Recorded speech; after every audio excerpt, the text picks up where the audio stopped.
The Torah tells us that Yisro, we have a portion of Torah named after Yisro, Jethro, was the father of Moshe. Moshe married his daughter. Yisro in the Torah is referred to as the Sheik of Midian. He was one of the world-renowned statesmen of the world, of that so-called civilized world. And Chazal tell us that Yisro had worshipped every deity that existed in the world. And after worshiping and experiencing them on every level, he came to the conclusion that the only true religion, the only true power in existence is God himself, monotheism. He found fallacies in every one of these worships, these religions. He rejected them, and his conclusion is there's only one God, what the Jews believe in. He came to this through his own initiative, his own research, and that was the conclusion. Okay? But he lived in Midian. He was a Noahide, and he was a tzaddik. So why did he leave Midian to go into the desert to become part of the Jewish people? So the portion of Yisro begins, Vayishma Yisro. Yisro heard. And because he heard something, that caused him to make a decision to leave his glory, to leave his position as Sheik of Midian, abandon that and go out to the desert to become part of the Jewish people. What was so compelling to him that he should leave and go even into a wilderness, into a desert where the Jewish people were? So the Talmud tells us, Mashmu Shama Ubo. What did he hear? He heard about the Kriyas Yamsuf. He heard about the splitting of the Red Sea, which was the greatest miracle which God performed on behalf of the Jewish people. It's the greatest miracle that ever took place in existence, that miracle. As we discussed in Agora, how many miracles took place at the time of the splitting of the sea? 50 miracles, 200 miracles, 250 miracles. This was all taking place simultaneously. It was such a level of supernatural, everything paled compared to that. So he heard about it. And the whole world heard about it. The Egyptian armies, the mightiest army in the world, was destroyed. The sea opened and the sea closed on them, and they were destroyed. And then he had heard about Milchemes Amalek, how the Jewish people, after splitting the sea, were attacked by Amalek. Okay? So that we understand what was so attractive to Yisro, that God performed a miracle, and through that miracle, the mightiest armies were destroyed. That's impressive. But the battle with Amalek, you have this nomad band attacking Jewish people.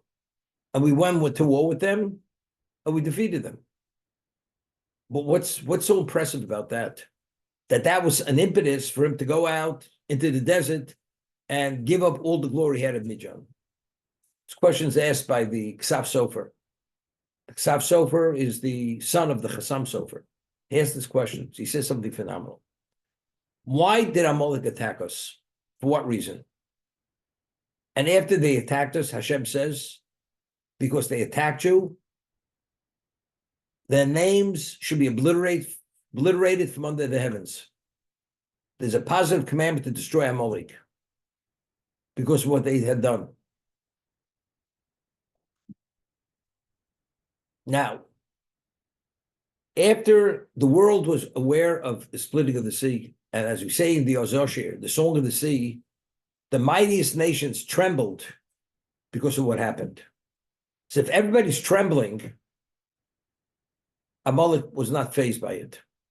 But why were we vulnerable to the attack of Amalek?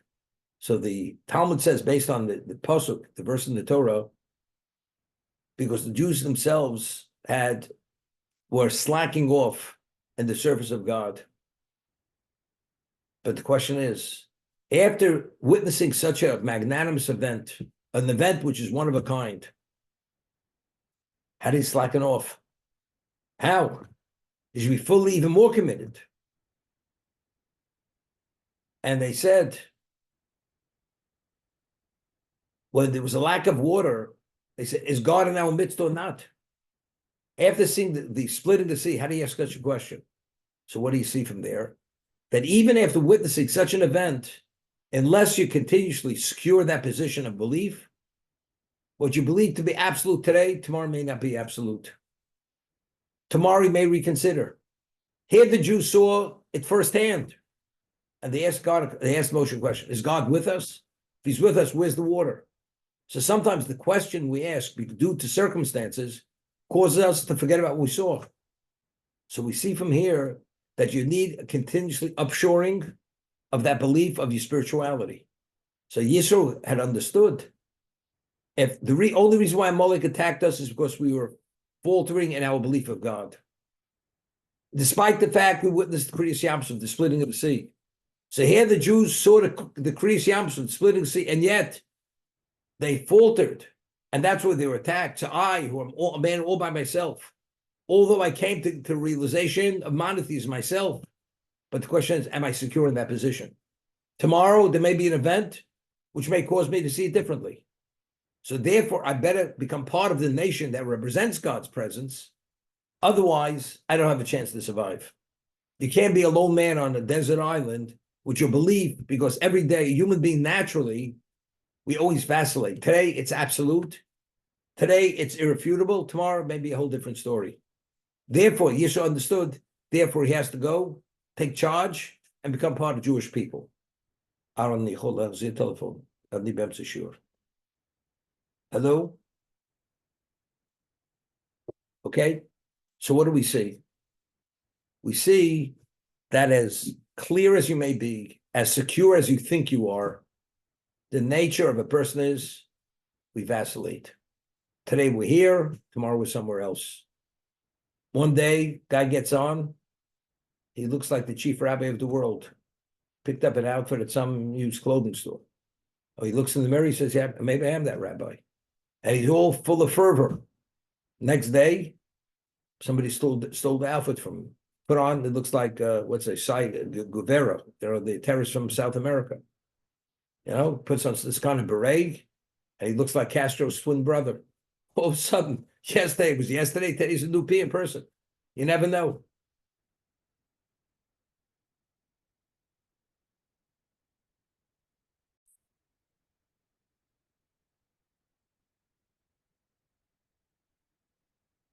Why did God have to appear to us at a level that he never ever entered into this world? That every Jew prophesied in an awake state and had a personal experience with God himself. Why was that necessary? That had to be necessary because since the nature of a person is always to vacillate, we're always straddling very often both sides of the fence. And that's part of vacillation. In the words of the Navi, of the prophet, the person is considered a holech. We're always in movement. Always in movement. We're either going forward or regressing, one or the other. Either you go forward or you go backwards. Some days we're inspired, we go forward. We soar. But based on the laws of gravity, what goes up comes down very often.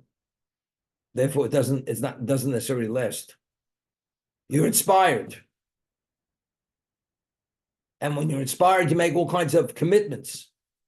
But then afterwards, when that feeling starts dissipating, you rethink that maybe I was too hasty to make that commitment. I shouldn't have. Maybe I went too far.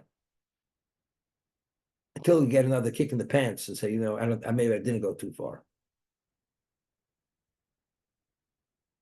I told over that joke my father used to say over. It's a humorous word, but it's in every jest is truth. This person was escaping from the enemy. You'll remember the story when I tell it over. And they're literally on his heels. And he comes to a location where there used to be a bridge. The bridge was destroyed. And there's a ravine down below, 5,000 feet. He has to span the two mountains. He has to get across. And if he doesn't get across soon, he's going to be killed. So he takes a log and he extends the log across the ravine that's on it spans both sides of the mountain. And he figures he's going to start inching his way across this beam. But he realizes it's not so simple.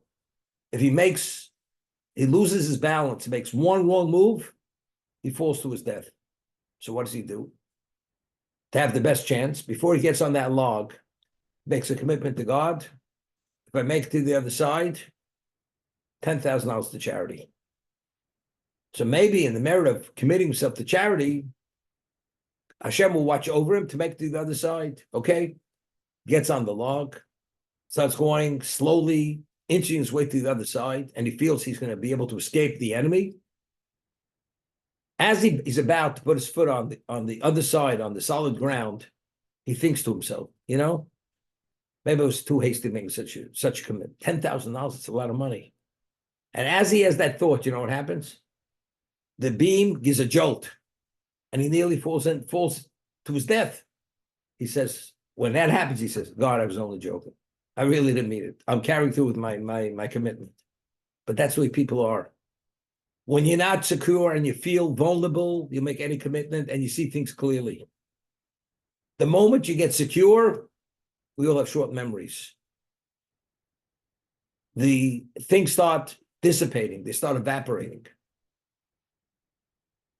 We say there are no atheists in the foxhole. When you're in that foxhole and the bombs are falling, at that moment, it doesn't make a difference who you are, who you know, or what you know. All you want to know one thing, are you going to survive or not survive? And at that time, you come to a realization that the one who make that determination is only God himself. So that moment, all of a sudden, God comes into the focus of that person and he starts praying. Never prayed in his life. But in the foxhole, he's praying. This was the book authored by a non-Jewish chaplain during World War II. There are no atheists in the foxhole. What happens when he gets out of that foxhole? Maybe shaken up. Takes a little bit of time, back to his old self. He's questioning, God, where are you? Why aren't you giving me the bonus? Why aren't you padding my pocket? Why can't I afford that vacation? Why can't I be CEO of General Motors? Why can't I this? You have all of a sudden you're on your high and mighty position. You're asking God questions. Before you couldn't even open your mouth. You were so terrified. Your value was reduced to almost no value. Because if the bomb would have fallen too close to that foxhole, you wouldn't be here today. And now you're flexing your muscle against God, the level of arrogance.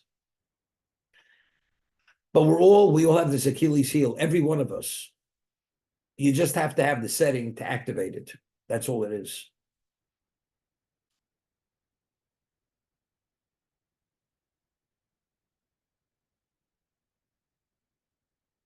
The Rambam says in Laws of Tshuva that a person's able to do tshuva till the last moment of his life. And you have an obligation to study Torah till the last moment of your life. Why? Because the only antidote we have against the evil inclination, which gives us the ability to internalize spirituality, which is not physical, is only the study of Torah. Could you imagine a person wears armor? Impregnable armor, you're safe if you go on the battlefield. The moment you take off that armor, you feel unprotected, and you're not protected, and you're vulnerable. Person with a small caliber pistol could actually take your life if you're not wearing that bulletproof vest or that armor. What's the armor for us? The armor is the Torah. That is the antidote. You study it, you have a sense, and it gives you an enlightenment, an illumination, and you, as they say, you get it. When you get it, you don't cross the line. But the moment the line blurs and you don't see the line, first, am I really crossing the line? Maybe I'm doing a mitzvah. Maybe this, maybe that. And that's the reality of the human being. The moment we detach, you could have the best system, but if you attach it to the energy source, the beacon is 1,000,000 watts. You take it out, you shut off that energy source, everything goes dark. That's exactly based on the infusion. You have an infusion of Torah qualitatively. You get a level of clarity and illumination, ability of internalization. You really get it. And you can't get it better than that moment. The moment you detach yourself and you start slowing down, and it doesn't have that vibrancy and that aliveness, that's when we start staggering. We stagger and we sway, and ultimately you could fall. I mean, very often we do fall.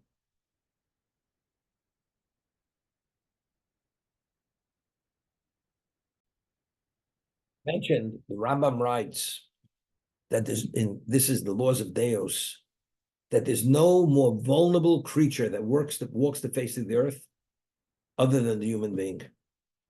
Every species is what it is because that's the DNA of the species.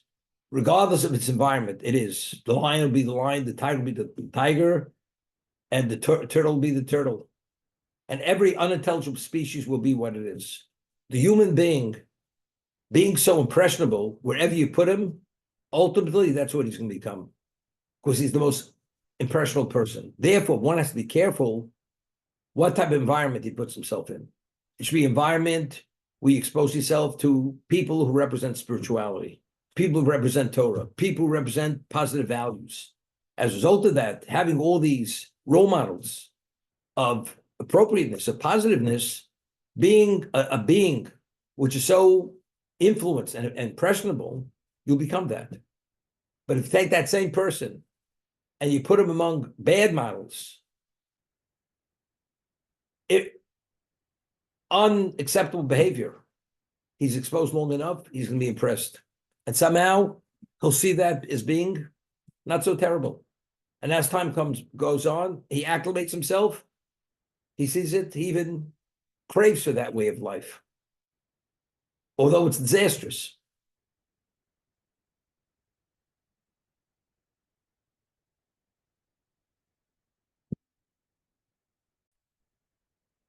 With a poll taken per capita, there's no more charitable nation in the world than the Jewish people, per capita. Even an ordinary Jew, simple Jew, has nothing to do with religion. He is philanthropic on his level. Person does that much, he has bread, he'll share it with someone else. He'll take the shirt off his back to help someone else. There's a cause, he'll get behind that cause.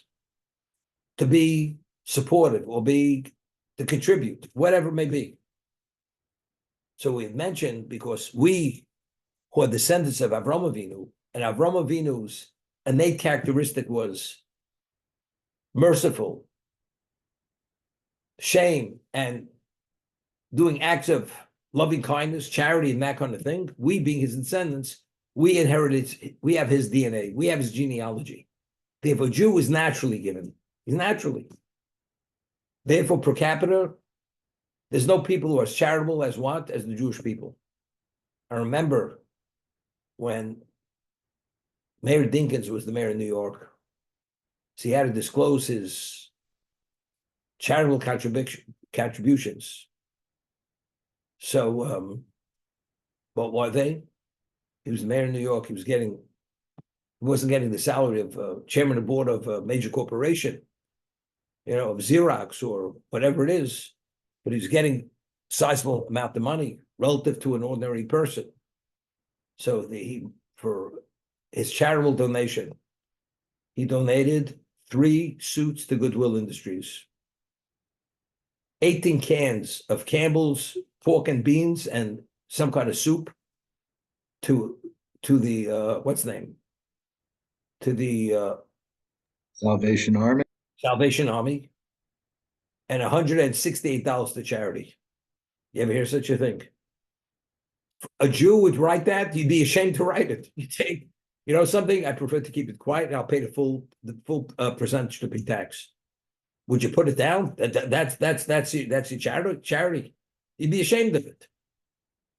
Okay? It's a good thing that Larry's hat doesn't glow, because it would start going, like a ambulance, the light goes on and off. Would start, it's like you're having a blackout, on and off. It's there and not here. This is not a political statement. This is just a statement, just in terms of what people, how charitable they are. And this is unrelated to your religious belief, just innate in the Jew.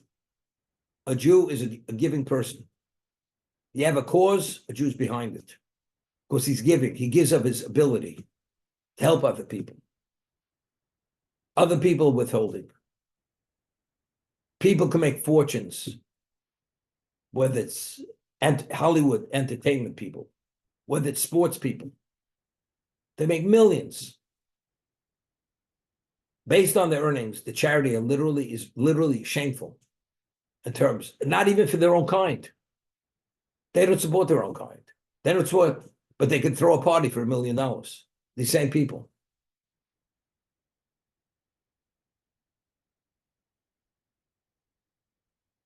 There's a certain person who's related to my son-in-law. He raises every year between 18 and $20 million to help people who are unfortunate. How does he raise it? When he hears that a Jew is making a wedding, celebrating his own family, simcha, he calls up the family and says, look, you're making a wedding. There are other people who can't afford to make a wedding. Do you want to contribute? And of course, the people can't afford, they're making a wedding, a very non-costly wedding. Would you want to contribute to help that person marry off his child? Says the person is a person of means. He said, you know something? It'd be my privilege and my honor. I'll give you a check, $5,000, $10,000. Another person who can't, who says, you know something? I can't afford it, but I'll give you $500. I'll give you $1,000 towards that other person, because unfortunately he doesn't have. And this is where he raises the money. And he raises this kind of money every year, and he feeds people for the holidays. He marries off people who can't afford weddings.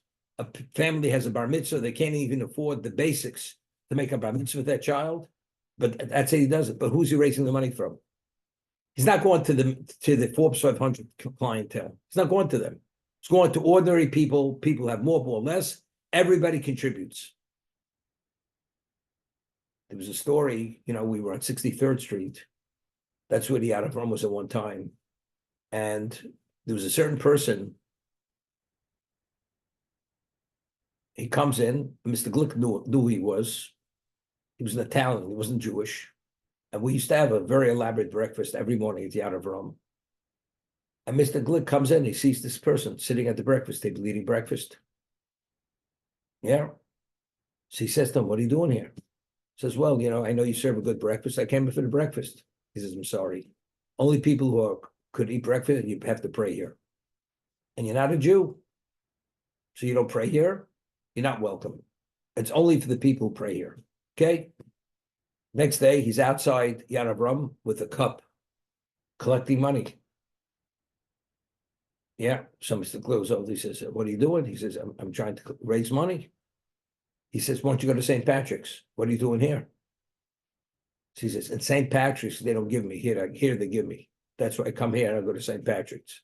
That's what he told Mr. Glick. You understand? Sure, the Jew gives, non-Jew says, son, buddy, just keep going. I was once on the train, a person, I don't know if he was blind or not, and he was going down the train with a cup, and he was blind. Again, he wore these thick, dark glasses. And people, they may believe they put money in the cup, they took money out of the cup. And he's walking down, person takes one of these salty, sour bagels, and he shoves it in the cup. And all of a sudden, the cup became heavy. And supposedly, he's blind. He takes off his glasses, and he sees the sour bagel in the cup. All of a sudden, the guy began seeing. You understand?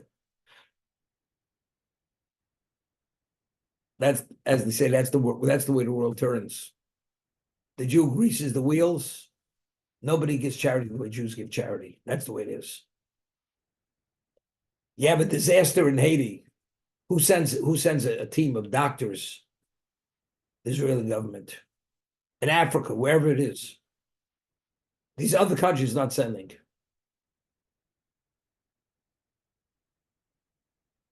There's something unique about the United States. There's no more charitable nation, giving nation, like the United States of America. What they do for their citizenship, what they do for the world. No country does, even though you had countries very wealthy. England, the famous statement. The sun never sets on the, what do they call it? The British flag. The what? British Empire. No, but they call it the flag, what the flag is called. Union Jack. Union Jack. The sun never sets on the Union Jack. Because they had colonialism throughout Africa, through India. Yeah, how charitable with the English? Not very. They were harsh, cruel, tough, unbending. But the United States, if they have to help, they send aid. Unending amounts of money. Help at every level. So it's interesting. The country that took in the Jews, that in recent history had the least amount of anti-Semitism, was the United States of America. When the Jews left Russia at the latter 1880 to 1840, to 1920, there were over 2.5 million Jews emigrated from Russia to the United States. Why? Because there were pogroms there. There were all kinds of terrible things happening. Who opened their doors to take us in? The United States at the time. The United States was known as the melting pot. Right? Not the smelting pot, the melting pot. People, they integrated. Everybody was welcome. And everybody wanted to contribute, to build this country, to make something of themselves and make something for others. It's interesting. Even though this country, again, they don't have a Jewish DNA. They don't have it. That's called divine intervention. The Jewish people needed a domicile for a while. The United States of America was that domicile. There's a famous word from Chaim Volozhiner. Chaim Volozhiner was the closest student of the Vilna Gaon, that if you map the migrations of Jews throughout history, the Jewish people went to certain places in the world, stayed there for a while, and then traveled on. They never went back there. See, Rav Chaim Volozhiner said in the early part of the 19th century that the last stop off is the United States of America, North America. Why? Because when God created the world, there's certain souls and sparks of holiness, and the Jewish people are like a minesweeper. And we go to these places, we absorb all the holiness of all these locations. Once we've extracted all the holiness, living there, utilizing that location for Judaism, we've extracted it all, we move on. The only location the Jewish people would never was Northern Hemisphere. So he said in the early part of the 18th century, 19th century, the last stopover before the coming Mashiach is Canada and the United States of America.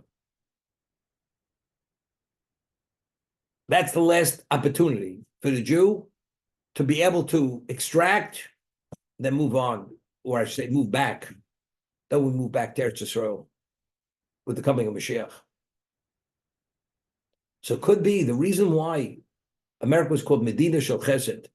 It's the country of Chesed, is because since it had to accommodate the Jews to be able to succeed and accomplish what they were meant to accomplish, therefore they had to have this characteristic of givingness, of kindness, loving kindness at this exceptional level, because they had to be the so-called the caretakers for the Jewish people when we're here for this period of time until the coming of Mashiach.